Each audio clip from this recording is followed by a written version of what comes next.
हरे कृष्ण। ओम अज्ञानतिमिरन्धस्य ज्ञानाञ्जनाशलाकया चक्षुरुन्मिलितं येन तस्मै श्रीगुरवे नमः। नमो विष्णुपादाय विष्णुपृष्ठाय भूतले श्रीमते भक्तिवेदान्त स्वामीति नामिने।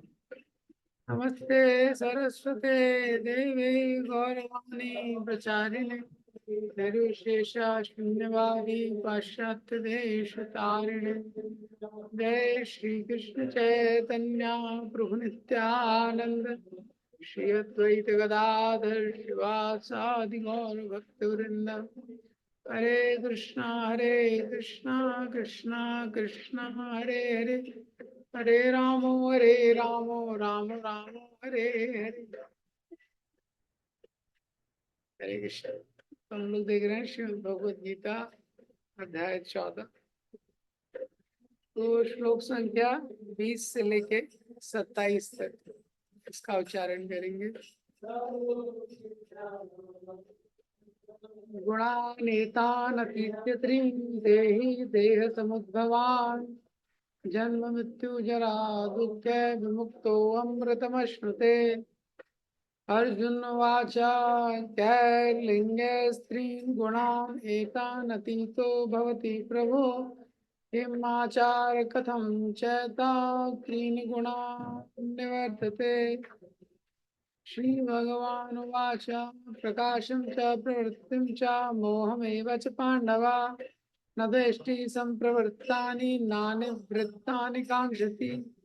उदासीनो गुणैर्यो न विचाल्यते गुणा वर्तन्ते येव योऽवतिष्ठति नेङ्गते।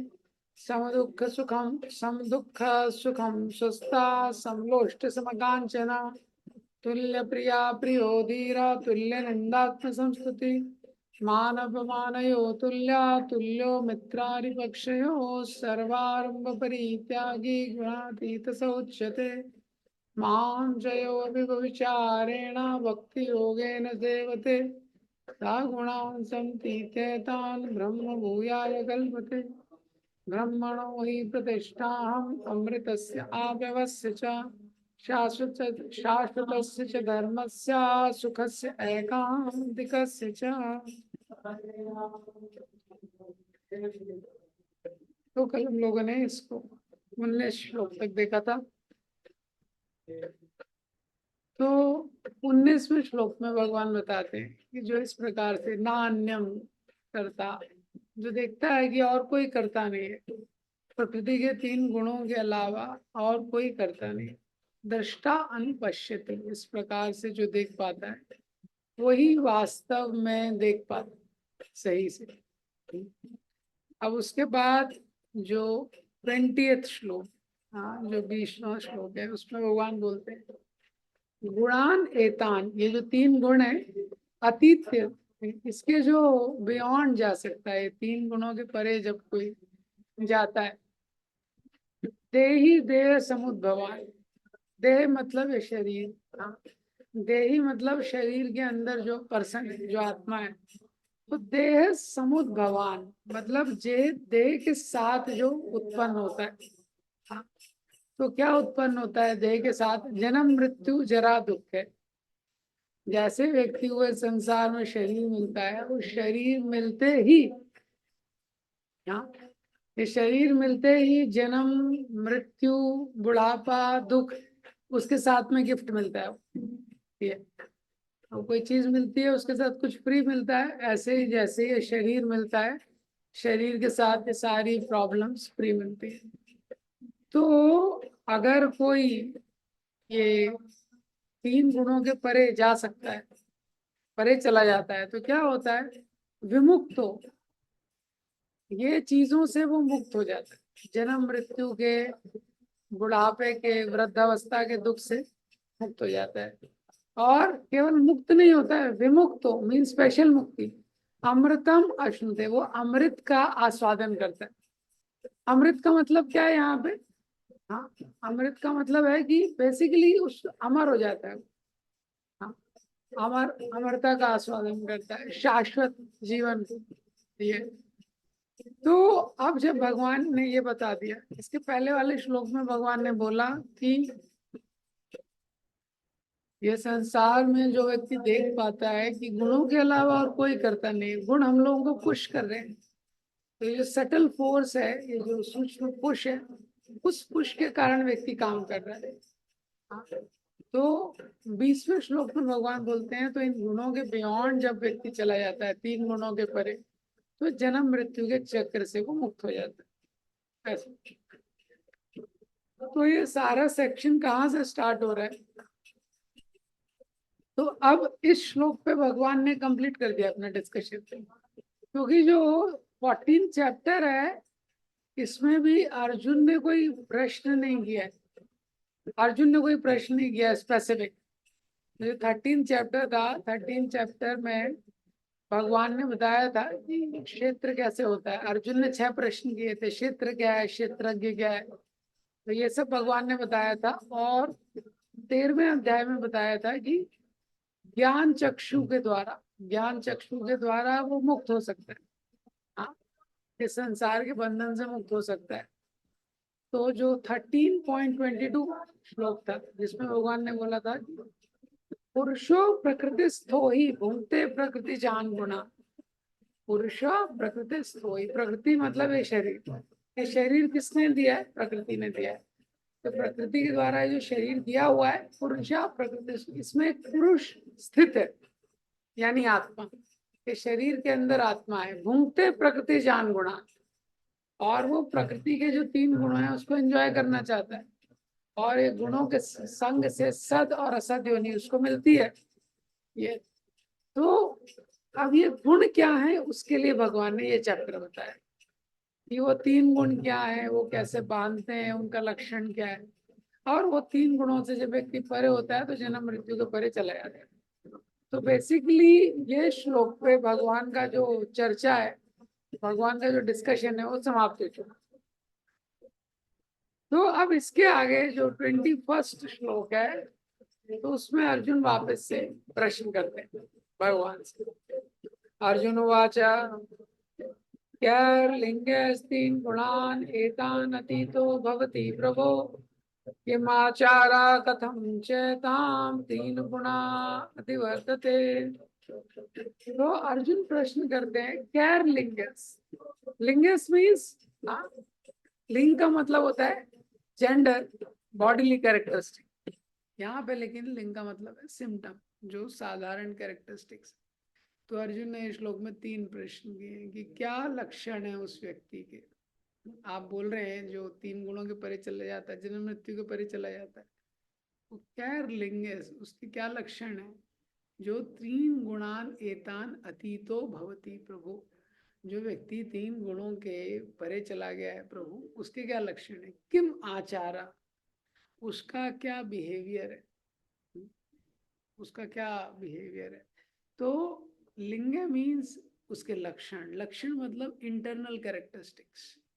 हाँ, जो व्यक्ति 3 गुणों को पार कर गया है तो क्या लक्षण उसके जीवन में दिखाई देंगे। और आचार मीन्स बिहेवियर में, व्यवहार में क्या दिखाई देगा। तो जो आचार है वो बाहरी चीज है, एक्सटर्नल बिहेवियर है। मतलब उसका बिहेवियर कैसा है, उसका जीवन रेगुलेटेड है कि नहीं है, या विम्सिकल है। और जो लिंग है मीन्स इंटरनल कैरेक्टरिस्टिक। और तीसरा चीज अर्जुन पूछ रहे हैं कथम चैताम 3 गुणा अतिवर्तते, और वो कैसे 3 गुणों के परे जाता है। ये 3 क्वेश्चन है, ठीक है। पहला क्वेश्चन है किम लिंग है, उसके स्वभाव में उसका लक्षण क्या है जो 3 गुणों के परे जागे। उसके बाद किम आचारा, उसका व्यवहार कैसा है। और तीसरा वो कैसे 3 गुणों को परे जाता है।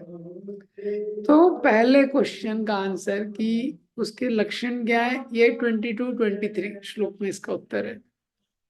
उसका बिहेवियर कैसा है, इसका उत्तर 24 क्वेश्चन है, 24th जो श्लोक है उसमें।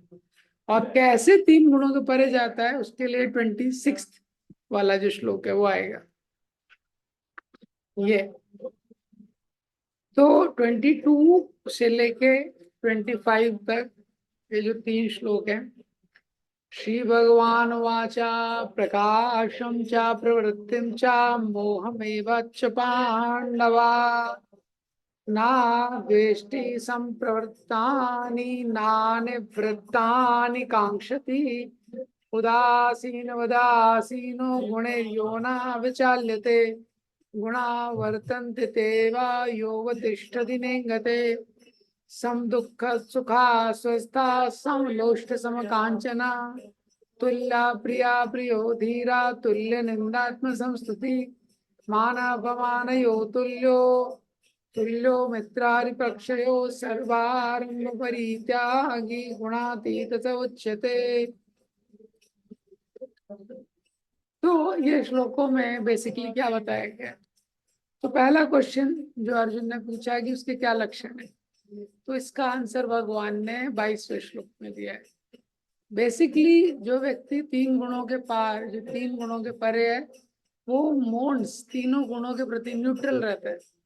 उसमें ना तो कोई हैंकरिंग रहती है, ना किसी चीज के लिए बहुत आकांक्षा, ना किसी चीज से द्वेष, और तीनों गुणों का जो पुश है, रजोगुण का, सतोगुण का, तमोगुण का, उससे वो इनडिफरेंट रहता है वो व्यक्ति। ये और उसका व्यवहार कैसा रहता है, इक्वली डिस्पोज्ड रहता है, हर चीज को समभाव से देखता है। ये और वो इन तीनों गुणों के परे कैसे जाता है, जो तीसरा क्वेश्चन है उसका आंसर है वो भक्ति से जाता है। तो 22वें श्लोक में क्या बोला है, प्रकाशम च प्रवृत्तिम च। तो 22वें श्लोक में बताया जा रहा है उसका लक्षण। तो ये जो लक्षण है वो व्यक्ति स्वयं ही जानता है, जो बिहेवियर है वो दूसरे लोग भी देख सकते हैं। थोड़ा अंतर है, जो इंटरनल कैरेक्टरिस्टिक है, हमारे हृदय में क्या चल रहा है हम अपने आप को जानते हैं। अगर थोड़ा चिंतन करेंगे तो समझ में आ जाएगा हमारे अंदर इंटरनल कैरेक्टरिस्टिक वो खुद जानता है, और जो बिहेवियर है वो दूसरे भी देख सकते हैं, परसीव कर सकते हैं। तो जो 22वां श्लोक है, प्रकाशम च प्रवृत्तिम च। प्रकाश कौन से गुण का लक्षण था, हमने देखा था ना पहले श्लोकों में, गुडनेस। गुडनेस का लक्षण था ना प्रकाशम। तो गुडनेस, जैसे ही कोई व्यक्ति गुडनेस में है, कैसे पता चलेगा, सारे जो उसके इंद्रियां हैं वो प्रकाशित हो जाती है। सर्व द्वारे सदेहेस्मिन् प्रकाशे प्रकाशे उपजायते। ये तो प्रकाश किसका लक्षण है, सतोगुण का लक्षण है। प्रवृत्तिम च, प्रवृत्तिम किसका लक्षण है, रजोगुण का लक्षण है। रजोगुण के लक्षण है ना, लोभा प्रवृत्ति मोहचा। ये लोभ, लोभा प्रवृत्ति कर्मणा, ये सब रजोगुण के लक्षण। प्रकाशम चा, ये सतोगुण का लक्षण है। प्रवृत्ति जो रजोगुण का लक्षण है। मोह में वच पांडवा, और मोह किसका लक्षण है, तमोगुण का लक्षण है। तो इसमें बताया जा रहा है कि जो सतोगुण है उसका जो लक्षण प्रकाशित हो रहा है, रजोगुण का लक्षण प्रकाशित हो रहा है, तमोगुण का भी लक्षण प्रकाशित हो रहा है, लेकिन ना द्वेष्टि ना कांक्षति, ये तीनों गुणों के लक्षणों से वो क्या है, अफेक्ट नहीं होता है। ना द्वेष्टि संप्रवृत्तानि ना निवृत्तानि कांक्षति, तो ना उनसे द्वेष करता है और ना उससे अफेक्ट होता है ये। और जब वो इस तरीके से रहता है, इस तरीके का उसका लक्षण है। बेसिकली सत्वगुण रजोगुण तमोगुण जब उसके जीवन में उसको दिखता है कि कभी आ रहे हैं, तो वो उसको ऑब्जर्व करता है, वो उनसे प्रभावित नहीं होता, और वो समझता है क्योंकि मैं अलग हूँ, गुण अलग है, तो एक गुणों का प्रभाव हो रहा है। जैसे कभी लोभ उत्पन्न हो रहा है तो वो देखता है कि ये गुणों के कारण हो रहा है। ये कभी वो देखता है कि बहुत आलस आ रहा है तो समझ जाता है कि तमोगुण के कारण हो रहा है। ना उससे द्वेष करता है ये, और ना उसमें प्रवृत्त होता है। ऐसा नहीं कि तमोगुण आ गया तो वो एकदम सो जाएगा 10 घंटे, वो उसको ऑब्जर्व करता है। और अब उसका व्यवहार कैसा रहता है, उदासीन वद आसीनो गुणेर यो न विचार लेते। उदासीन वद रहता है, हाँ, उदासीन रहता है। उदासीन मीन्स न्यूट्रल, हाँ, पहले भी ये श्लोक आया कई बार। गुणेर यो न विचार लेते, तो जो उसके गुण है उसको, 3 गुण उसको विचलित नहीं करते। हाँ, वो विचलित नहीं होता है तीनों गुणों से। सम दुख सुखम स्वस्था, सम लोष्ट सम कांचना। तो वो अपने आजू बाजू के संसार को ऑब्जर्व करता है और अपने को भी ऑब्जर्व करता है। जैसे हम बाहर की दुनिया को तो ऑब्जर्व करते हैं, लेकिन अपने अंदर क्या चल रहा है उसको ऑब्जर्व नहीं करते हैं। हाँ, तो जैसे किसी व्यक्ति को गुस्सा आ रहा है तो गुस्से में प्रवृत्त हो जाता है। हाँ, लेकिन ना सम प्रवृत्ता नहीं, ये प्रवृत्त नहीं होता है। तो ये देखता है कि ये गुस्सा क्या है, ये रजोगुण से उत्पन्न हो रहा है, ये मेरे से अलग है। वो अपने अंदर ऑब्जर्व कर पाता है अपने आप उस तरीके से, और इसीलिए वो विचलित नहीं होता है। हम्म? गुणा वर्तन्त इति एवा योग तिष्ठति निंगते। गुणा वर्तन्ति, तो देखता है कि ये 3 गुण है, योग तिष्ठति निंगते, वो स्थित रहता है, इनसे अफेक्ट नहीं होता है ये। तो अभी क्या होता है, ये जो व्यक्ति है इसके बारे में जो बताया जा रहा है, ये मोड्स को ऑब्जर्व करना शुरू कर देता है। और जब मोड्स को ऑब्जर्व करना शुरू कर देता है तो क्या होता है कि धीरे धीरे उसकी इच्छाएं आती हैं जाती हैं। जैसे क्या होता है जब व्यक्ति नॉलेज में रहता है, जैसे हम लोग जब इंटेलिजेंस बहुत स्ट्रांग रहता है, कुछ गलत डिजायर आता है, तो कुछ गलत इच्छा आता है, लेकिन व्यक्ति उसमें प्रवृत्त नहीं होता है। वो समझता है कि ये थोड़े समय के लिए गलत डिजायर आ रहा है, फिर वो वेट करता है, वो डिजायर चला जाता है। इसी तरह से ये व्यक्ति है जो ऑब्जर्व करता है, तो ऑब्जर्व करता है तो रजोगुण आता है चला जाता है, सतोगुण आता है चला जाता है, तमोगुण आता है चला जाता है ये। लेकिन वो किसी भी चीज में प्रवृत्त नहीं होता है ये जो व्यक्ति है ये। नहीं तो जनरली क्या होता है, व्यक्ति प्रवृत्त हो जाता है, तो क्रोध आता है तो क्रोध कर लेता है, और फिर क्रोध के बाद उसको गिल्ट होती है, मैंने ऐसा क्यों कर दिया, मैंने ऐसा क्यों बोल दिया ये। तो इस तरीके से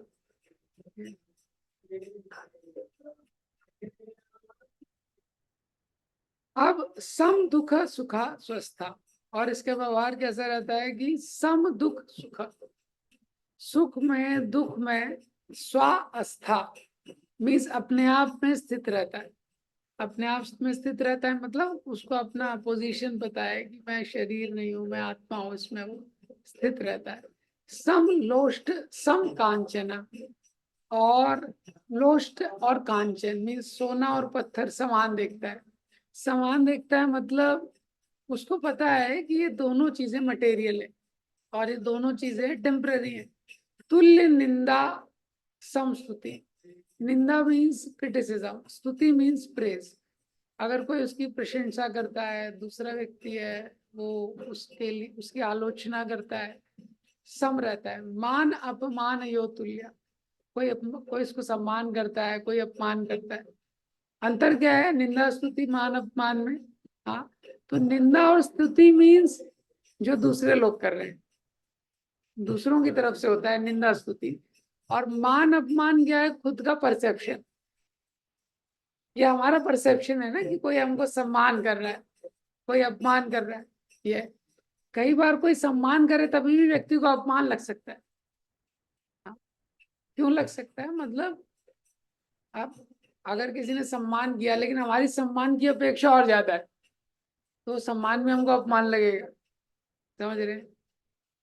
या जैसे उदाहरण देते हैं, कोई व्यक्ति है वो आईआईटी से पढ़ाई किया है। रायश्याम प्रभु बताते हैं, एक बार एक जगह एक स्पीकर गया था, तो वो उसका इंट्रोडक्शन जो व्यक्ति कर रहा था, वो व्यक्ति ने आईआईटी से बीटेक किया था जो स्पीकर था। तो स्पीकर को ज्यादा जो इंट्रोड्यूस कर रहा था उसको पता नहीं था, मतलब उसको पता था प्रभु जी आईआईटी की है, लेकिन उसको ज्यादा डिफरेंस नहीं। तो उसने ग्लोरिफिकेशन बोला, आपको पता नहीं है प्रभु जी कितना बड़ा आईटीआई किए हैं। तो वो ग्लोरिफिकेशन कर रहा था लेकिन वो अपमान हो गया। तो सम्मान अपमान क्या जो व्यक्ति परसीव करता है। तो भगवान यहाँ पे बेसिकली बता रहे हैं वो इक्विपॉइज्ड रहता है। तुल्य मित्रारि पक्ष, मित्र है, और मित्र के अलावा अरि मीन्स शत्रु, पक्षयो मीन्स बाकी जो पक्ष लेने वाले हैं। हाँ, कोई व्यक्ति इस पार्टी का पक्ष लेता है, कोई व्यक्ति उस पार्टी का पक्ष लेता है, वो सब में समान रहता है। ये सर्व आरंभ परित्यागी, ये भी श्लोक में कई बार आया, भगवत गीता में कई बार आया। हाँ, और बहुत सारी चीजों को, नई चीजों को व्यर्थ करने का प्रयास वो नहीं करता। गुणातीत सा उच्चते, ऐसा व्यक्ति है जो गुणातीत। ये तो ये सारे श्लोकों में एसेंशियल कॉमन डिनोमिनेटर क्या है कि वो इक्विपॉइज्ड रहता है। तो इक्विपॉइज्ड का मतलब क्या है कि वो बहुत एक्साइटेड नहीं होता है बेसिकली। मतलब इसका प्रैक्टिकल अंडरस्टैंडिंग क्या है? हाँ, मतलब पत्थर है, सोना है, कभी उसकी लॉटरी लग गई, बोनस लग गया। हाँ, कभी कोई चीज थोड़ा लॉस हो गया, कभी थोड़ा प्रॉफिट ज्यादा हो गया, कभी लॉस ज्यादा। ठीक है, कभी किसी ने बहुत आलोचना कर दी, कभी किसी ने बहुत प्रशंसा कर दी। हाँ, कभी मान मिल गया, कभी सम्मान मिल गया। हाँ, कभी मित्रों से घिरा हुआ है।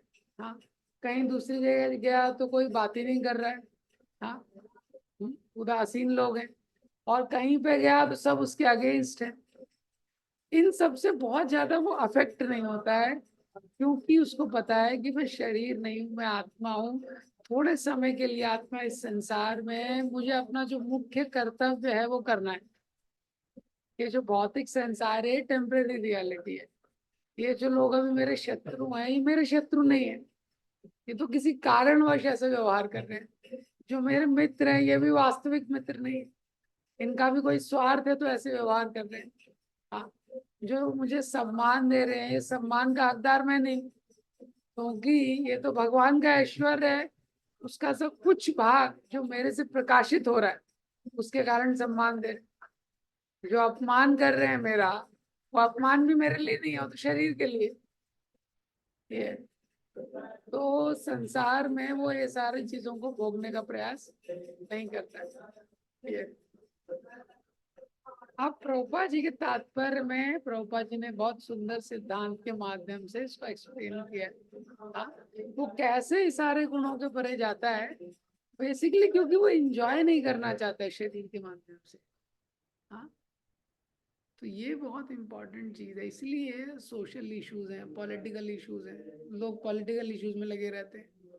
हाँ, अभी ये चीज हो रहा है, वो चीज हो रहा है, उसमें अपने अपने मत देते रहते हैं। उसको ये चीज अफेक्ट नहीं करती, क्योंकि उसको पता है कि ये सब टेम्परेरी, ये सब चेंज होगा। हम सोच सकते हैं यही आचार्य का यही स्वभाव है। कोई भी साधारण व्यक्ति है वो बहुत भ्रमित हो जाता है परिस्थितियों से। जब भक्ति सिद्धांत सरस्वती ठाकुर थे, सुभाष चंद्र बोस उनके पास आए थे। हाँ, उस समय पे, क्योंकि सुभाष चंद्र बोस को पता चला कि काफी सारे यंग और एजुकेटेड लोग हैं वो इनके पास भी। तो उनका प्लान था कि वो INA, इंडियन नेशनल आर्मी जो उन्होंने बनाया था, कि आप उसमें भेज दीजिए। तो भक्ति सिद्धांत सरस्वती ठाकुर ने नहीं भेजा। भक्ति सिद्धांत सरस्वती ठाकुर ने बोला, अरे हमारे पास तो ये सब दुबले पतले लोग हैं, क्या करेंगे तुम्हारी आर्मी में। हम्म, वो उस टाइम पे उसके पास भक्ति सिद्धांत सरस्वती ठाकुर के पास बाद में देखते हैं प्रभुपाद जी आए थे। प्रभुपाद जी ने भी वही प्रश्न बोला, अभी तो हम लोग स्वतंत्र नहीं है, अभी कौन सुनेगा। क्योंकि प्रभुपाद जी आए तो भक्ति सिद्धांत सरस्वती ठाकुर ने उनको बोला, you are a young English man, preach the message of Krishna consciousness in the West. आप युवा हैं, भक्ति का प्रचार अंग्रेजी भाषा में कीजिए। तो प्रभुपाद जी ने बोला, अभी हम लोग परतंत्र है, अभी स्वतंत्र नहीं है, कौन सुनेगा ये मैसेज। भक्ति सिद्धांत सरस्वती ठाकुर ने उस समय ये शब्द बोले, आप सोच सकते हैं। हाँ, आजादी का आंदोलन चल रहा है पूरे देश में, पूरा देश उसमें लगा हुआ है आजादी के आंदोलन में। तो कैसा, मतलब वाइब्रेशन कैसा रहेगा। जैसे अभी राम मंदिर था तो कैसा वाइब्रेशन था, हर घर के ऊपर आपको झंडा मिल जाएगा राम जी का। ऐसा वाइब्रेशन पूरे देश में कि आजादी है, लेनी है, ये है, लोग शहीद हो रहे हैं, कैसा। उस समय में भक्ति सिद्धांत सरस्वती ठाकुर ने बोला था, आज ब्रिटिशर्स रूल कर रहे हैं, कल कोई और रूल करेगा, ये संसार का स्वभाव है। कृष्णा कॉन्शियसनेस इज इमरजेंसी, जो कृष्ण भावना मृत है, ये अर्जेंसी है, ये किसी के लिए वेट नहीं कर सकता है। ये तो देखिए, ये आचार्य का दृष्टिकोण है। वो वर्षों आगे तक देख सकते हैं। आज से लाख साल पहले, 1 लाख से ज्यादा साल पहले, हाँ, व्यास देव ने लाखों साल पहले देख लिया कि कलयुग में क्या होने वाला है, और उन्होंने ऑलरेडी फॉर्मूला दे दिया कि कलयुग के लोगों का कैसे उद्धार हो सकता है। ये हरिनाम संकीर्तन के माध्यम से, भक्ति के माध्यम से। ये ये आचार्य का विजन है। और उसके विपरीत हम देखते हैं हम लोगों का विजन कैसा रहता है, कैसे रोज की छोटी छोटी चीजों में ही हम अफेक्ट हो जाते हैं कितना। हर जो छोटी छोटी चीज है वो हमको कितना प्रभावित करती है। तो इसमें जो चीजें दी हुई है, मान है, सम्मान है, हानि है, लॉस है, तो ये व्यक्ति क्यों प्रभावित नहीं हो रहा है गुणों से? क्योंकि वो जानता है कि ये सब परिवर्तनशील है, ये सब परिवर्तनशील है। तो आज मित्र में ज्यादा लिप्त हो गए वो, लेकिन मित्र नहीं रहेगा कल। मित्र भी शत्रु हो जाते हैं। तो ये यहाँ पे एक्सप्लेन किया गया है ये 3 श्लोकों में। अब इसके बाद बताते हैं कि वो कैसे 3 गुणों के पार जाता है। हाउ, तीसरा जो क्वेश्चन था, मम चा माम च योग विचारेण भक्ति योगेन सेवते सा गुणान समतीतेतान ब्रह्म भुवाय कल्पते। माम चा, मेरे प्रति अव्यभिचारेण भक्ति योगेन, अव्यभिचारी भक्ति में जब कोई लगता है, सा गुणान सम, ये 3 गुणों के परे चला जाता है, ब्रह्म भुआय कल्पते, और ब्रह्मन ब्रह्मन की स्थिति को प्राप्त करता है। व्यभिचार जनरली यूज होता है वर्ड इलिसिट रिलेशनशिप के लिए, लेकिन यहाँ पे व्यभिचार शब्द का मतलब है डिस्ट्रैक्शन के लिए। एक सही पथ होता है और एक गलत पथ होता है। तो जो प्रलोभन है, अल्योरमेंट्स हैं, वो गलत पथ की ओर डिस्ट्रैक्ट कर देते हैं, टेम्पटेशन। सो व्यभिचारेणा मीन्स, हाँ, अव्यभिचारेणा मीन्स वो गलत पथ पे नहीं जाता है। माम चा यो अव्यभिचारेणा भक्ति योगेन सेवते, बिना डिस्ट्रैक्शन के जो मेरी भक्ति में लगा रहता है, विदाउट गेटिंग डिस्ट्रैक्टेड। ये पहली बार पहला श्लोक है भगवत गीता में, और एक ही श्लोक है जिसमें भगवान ने भक्ति योग ये शब्द यूज किया है। नहीं तो भक्ति कई जगह किया है, और योग योग भी 70-80 टाइम्स आया है अभी भगवत गीता में, लगभग लगभग, लेकिन भक्ति योग इसी श्लोक में केवल यूज किया है। तो भगवान बोल रहे हैं सा गुणान समतीत्यता, ऐसा जो व्यक्ति है सा गुणान सम अतीत, वो 3 गुणों के परे चले जाता है, ब्रह्मन की स्टेज को प्राप्त करता है। तो यहाँ पे भगवान बोल रहे हैं जो अनडिस्ट्रैक्टेड भक्ति करता है, अनफेलिंग डिवोशनल सर्विस, ये अहेतु की भक्ति नहीं है, लेकिन अप्रतिहता भक्ति है। हाँ, अहेतु की मतलब अनमोटिवेटेड, लेकिन अव्यभिचारेणा means unfailing. Unfailing devotional service means कि वो कंस्टेंटली कॉन्स्टेंटली लगा रहता है, वो छोड़ता नहीं है। अनमोटिवेटेड मीन्स उसका इंटेंशन बहुत प्योर है। तो ये एग्जीक्यूशन के कनेक्शन में, एक होता है इंटेंशन और एक एग्जीक्यूशन, उसमें अंतर है। तो अनमोटिवेटेड मतलब इंटेंशन की बात हो रही है, और अव्यभिचारिणा मीन्स एग्जीक्यूशन की बात हो रही है। क्यों? क्योंकि ये ज्ञान वाला सेक्शन है। तो जो ज्ञानी है, जो 3 गुणों के परे जाना चाहता है, वो जानता है कि बिना, एक समय पे वो जानता है कि बिना भक्ति किए मैं नहीं जा सकता इनके बिना। तो भक्ति योग को प्रैक्टिस करना शुरू करता है। तो भक्ति योग में भी क्या है, तो गुणीभूत भक्ति रहती है, प्राधानीभूत भक्ति रहती है, और केवल भक्ति रहती है। तो जो केवल भक्ति है उसमें ओनली भक्ति है और कुछ नहीं। गुणीभूत में गुणों का मिश्रण है, प्राधानीभूत में मिश्रण है। हाँ, तो ये हमने जो पहले देखा था, तो वो अनफेल, वो भक्ति करता है। ज्ञानी जो है वो लगा रहता है भक्ति में। हाँ, उसका गोल लेकिन कृष्णा नहीं है। उसका गोल क्या है? गोल कुछ और है, उसका गोल इम्पर्सनल ब्रह्मन है। हाँ, लेकिन फिर भी वो लगा रहता है, जो अनफेलिंग डिवोशनल सर्विस में।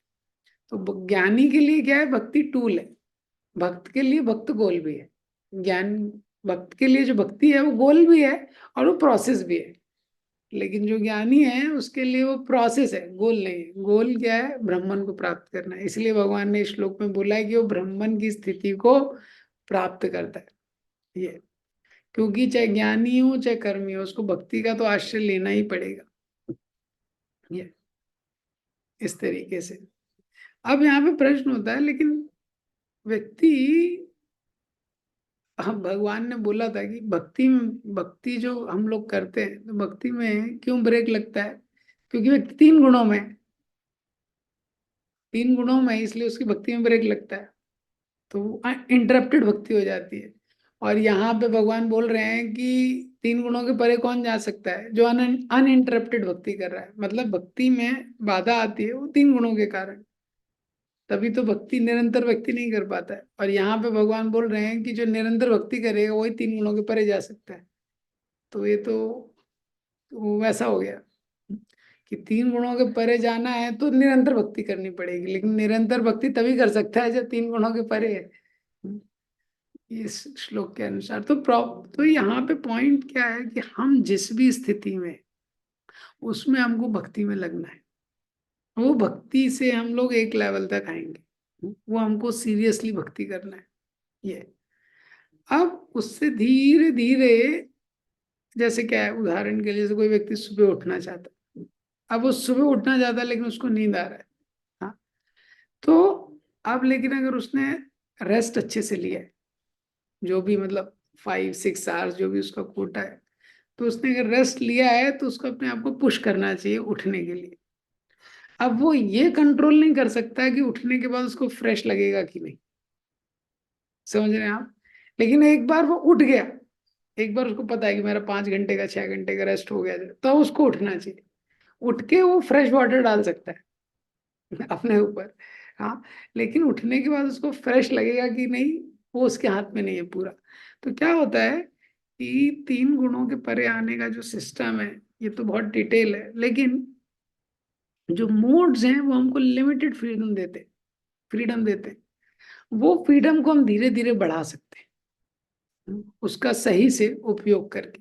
ये तो अनब्रेकेबल डिवोशनल सर्विस कोई बोलेगा ये तो प्रैक्टिस नहीं है जब तक हम लोग मोड्स में हैं। हाँ, तो अभी ये पॉसिबल नहीं है व्यक्ति के लिए, लेकिन जब अभी हम प्रैक्टिस करेंगे भक्ति का with as less break as possible, तो धीरे धीरे वो ब्रेकिंग होगी।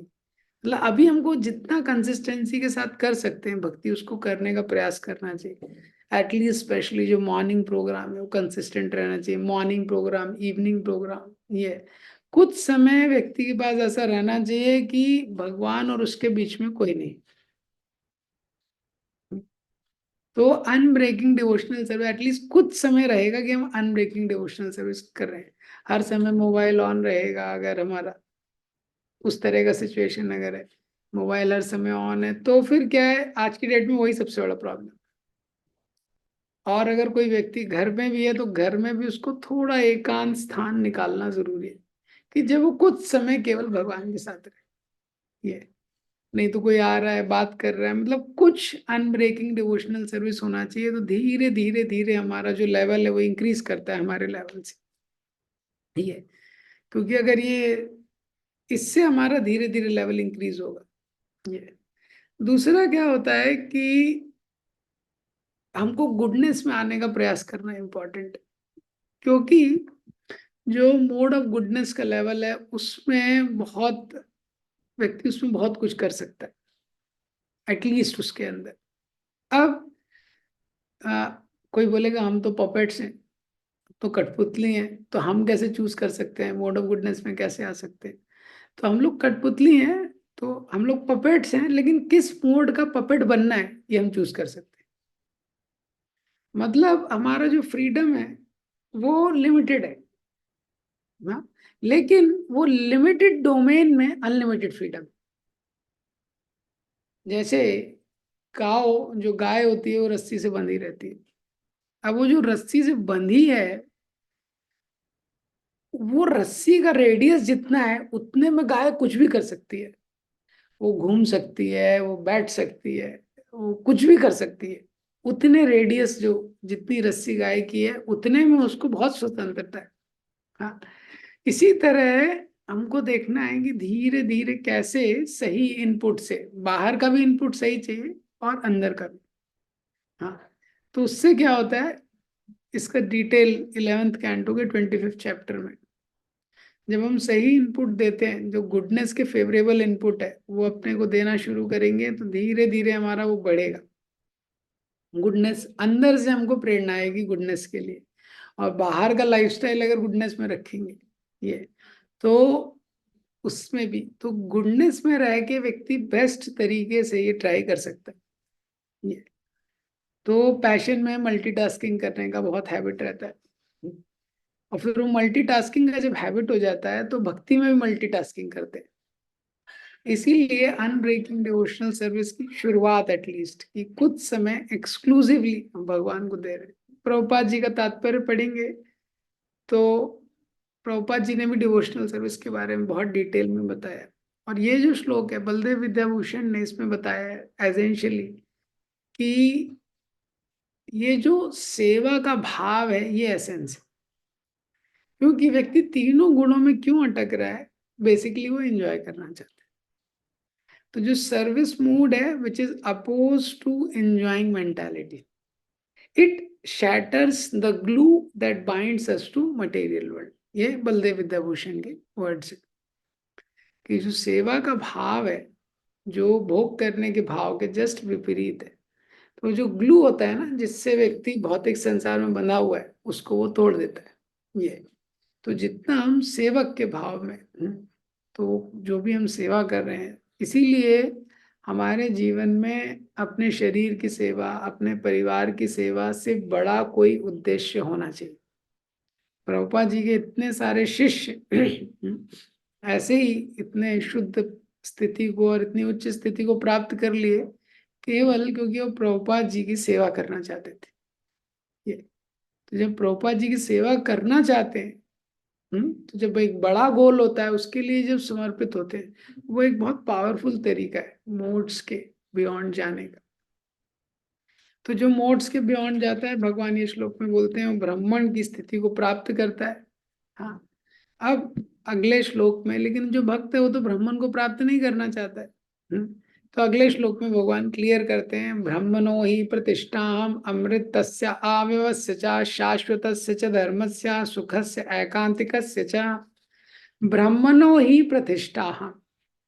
भगवान बोलते हैं मैं ही उस ब्रह्मन का सोर्स हूँ। ब्रह्मन का सोर्स कौन है? भगवान बोलते हैं मैं ही फाउंडेशन हूँ उस ब्रह्मन की। अमृत तस अव्यवस्था, ये ब्रह्मन के सिम्टम है। ब्रह्मन की स्थिति अमृत, इमोर्टैलिटी, अव्यय, इंडिस्ट्रक्टिबल। हाँ, शाश्वत च धर्मस्य, और वो हमेशा शाश्वत रहता है। सुखस्य एकांतिकस्य च, और वो एक ऐसी स्थिति है कि अनलिमिटेड उसमें हैप्पीनेस रहती है। तो इस श्लोक में सबसे इंपॉर्टेंट लाइन है ब्रह्मणो ही प्रतिष्ठा। तो पिछले श्लोक में भगवान ने बोला है जो तीन गुणों के पार जाता है वो ब्रह्मन को प्राप्त करता है, लेकिन जो भक्त है वो ब्राह्मण को नहीं प्राप्त करना चाहता है। तो बता रहे हैं ब्राह्मण की प्रतिष्ठा मैं ही हूँ। ब्राह्मण को सपोर्ट करने वाला भगवान इस श्लोक में बता रहे हैं कि मैं ही हूँ, मेरे द्वारा ही वो ब्राह्मण आता है उस तरीके से।